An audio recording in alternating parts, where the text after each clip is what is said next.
በአዊ ብሔረሰብ አስተዳደር ዞን አርሶ አደሮች ቡናን በስፋት በማልማት የኢኮኖሚ ተጠቃሚ እንዲሆኑ እየተሰራ ነው። አካባቢው የቡና ልማት በስፋት የሚለማበት ነው። በዚህም የአካባቢው አርሶ አደሮች ቡናን በስፋት በማልማት የኢኮኖሚ ተጠቃሚ መሆናቸውንና የቡና ልማት የተሻለ የኢኮኖሚ ተጠቃሚ ያደረጋቸው በመሆኑ የቤተሰብን ሕይወት እየቀየረ መሆኑን አርሶ አደሮች አንስተዋል። የቡና ልማት ቋሚ ሀብት ለልጅ ልጅ የሚተላለፍ የተሻለ የገቢ ምንጭ በመሆኑ በስፋት ለማልማት እየሰሩም ይገኛሉ።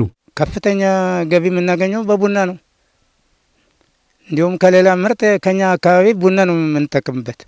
በቡና ስም በቡና ገንዘብ 3 ልጆች አስተምሬ ቦታ ደህና ይዘዋል እና በመንግስት ደረጃ ላይ እየጠቀሙ ስለሆነ እኔም እንዲሁም እነሱን ለማስተማር ከብታ አይበቃም ነበር ቡና ካለለ።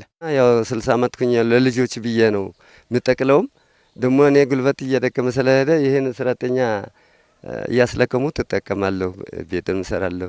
ከ4600 ሄክታር መሬት በላይ በቡና ችግኝ የተሸፈነ ሲሆን የቡና ምርትና ምርታማነትን ለማሳደግም 262 የቡና ክላስተሮችም አሉ። በዞኑ ቡና በሀገር አቀፍ ደረጃ በጥራትና በጣዕም የብራንድነት ስያሜ የተሰጠው በመሆኑ በተያዘው በጀት ዓመት 20 ሺህ ኩንታል ለማዕከላዊ ገበያ ለማቅረብ ታቅዶ እየተሰራ ነው። በአዊ ብሔረሰብ አስተዳደር እንደ ክልልም ተወስዶ ሲታይ አንዱ የቡና አብቃይ ከሆኑ ዞኖች መካከል አዊ ብሔረሰብ አስተዳደር ነው።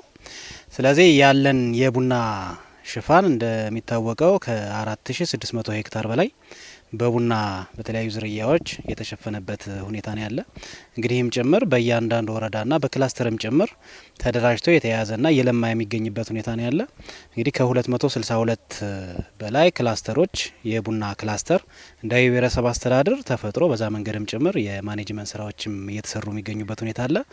እንግዲህ የቡና ምርት እና ምርታማነትንም ወስደን ስናይ በአንድ የቡና ዛፍ ከ2 እስከ 3 ኪሎ ግራም ምርት ይገኛል ተብሎ ነው እየተሰራ ያለው። እያገኘንም ያለ ነው። በዛ ልክ ነው ያለ። በቡና ልማት አርሶ አደሮችን ተጠቃሚ ለማድረግ 2,680,000 ችግኝ ቡናና ሌሎች አትክልትና ፍራፍሬ በመጪው ክረምት ለተከላ ለማዘጋጀት እየተሰራ ነው። ቡና ብቻ ወስደን ስናይ 1.48 ሚሊዮን ቡና ችግኝ እየተዘጋጀ ነው የሚገኘው። እንግዲህ ችግኝ ጣቢያዎችም ጭምር በመንግስት እና በግለሰብ ሆነው 18 የሚሆኑ ችግኝ ጣቢያዎች አሉ ማለት ነው፣ በሁሉም ወረዳና ከተማ አስተዳደሮቻችን ማለት ነው። በአንዳንድ አካባቢዎች የቡና ድርቅ በሽታ እየተከሰተ በመሆኑ የምርምር ተቋማት በሽታውን በምርምር ለይተው የመከላከል ስራ እየተሰራ ይገኛል።